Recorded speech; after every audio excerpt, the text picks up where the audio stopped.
अल्हम्दुलिल्लाहि रब्बिल आलमीन सूरह फातिहा की दूसरी आयत है जो कुरान पाक का इफ्तिताही बाब है।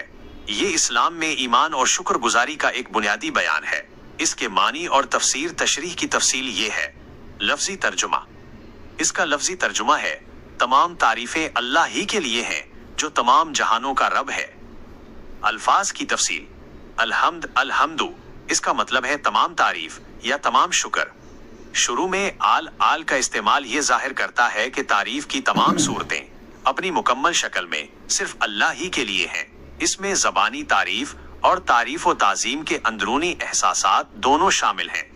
ये सिर्फ मैं अल्लाह की तारीफ करता हूँ या हम अल्लाह की तारीफ करते हैं नहीं है, बल्कि ये एक बयान है कि तारीफ बुनियादी तौर पर अल्लाह ही की है। लिल्लाह लिल्लाह ये ले को जोड़ता है, जिसका मतलब है के लिए या को, और अल्लाह अल्लाह है जो इस्लाम में खुदा का खास